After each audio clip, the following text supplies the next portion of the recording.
आज ही Doubtnut app download करें। Doubtnut पर अपने सभी गणित, रसायन विज्ञान, भौतिक विज्ञान और जीव विज्ञान के डाउट्स का करो सफाया। बस प्रश्न की फोटो खींचो, एक ही प्रश्न को क्रॉप करो और तुरंत वीडियो सोल्यूशन पाओ। अभी डाउनलोड करें।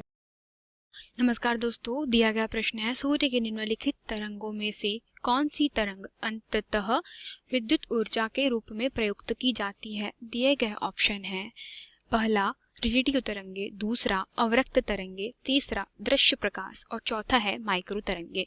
तो जैसे कि हमें पता है जो सूर्य की जो विद्युत ऊर्जा के रूप में तरंगे का मतलब है कि क्या हो रहा है कि जो सूर्य की तरंगे है वह क्या कर रही है, इन तरंगों की जो भौतिक अवस्था है इससे हम लोग क्या प्राप्त कर रहे हैं, विद्युत ऊर्जा प्राप्त कर रहे हैं। ठीक है, विद्युत ऊर्जा प्राप्त कर रहे हैं। तो यहाँ फिर हम लोग कह सकते हैं इसको कि यह सूर्य की ऊर्जा को विद्युत ऊर्जा में बदल रही है। ठीक है, सौर ऊर्जा को काय में परिवर्तित कर रही है, विद्युत ऊर्जा में। तो ऐसा कौन सा हमारे पास में तरंग है जो ऐसा कार्य करती है। तो दोस्तों जैसे कि यहाँ रेडियो तरंगे है वो किस लिए उपयोग में की जाती है।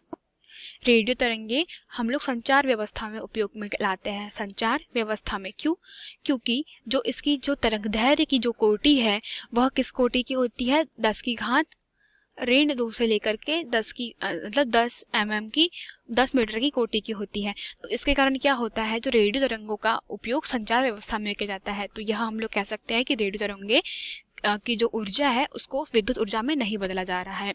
ठीक है, तीसरा है हमारे पास में दृश्य प्रकाश। तो दोस्तों दृश्य प्रकाश का जो तरंगदैर्घ्य होती है वह 4000 से लेकर के कितनी होती है, 8000 एंगस्ट्रॉम तक होती है। तो हम लोग कह सकते हैं कि जो इसके लिए जो आवृत्ति की जो कोटि होगी वह इतनी सक्षम नहीं होगी कि वह किसी भी कह सकते हैं अर्धचालक से क्या करे, विद्युत धारा या विद्युत ऊर्जा प्रदान कर सके।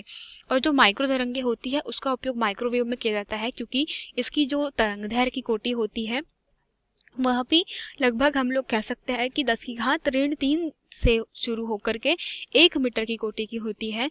तो क्या होगा कि इसकी जो तरंगदैर्घ्य की कोटि है यह बिल्कुल भी मिलान नहीं हो पा रहा है किससे, जो हमें सौर ऊर्जा को विद्युत ऊर्जा में प्राप्त कर दे। तो जो अवरक्त तरंगे होती है, जो उनकी आवृत्ति की जो कोटि होती है या फिर हम लोग कह सके जो उसकी तरंगदैर्घ्य की जो रेंज होती है वह किसके बीच में होती है, वह लगभग होती है 8000 एंगस्ट्रॉम से लेकर के 10 की घात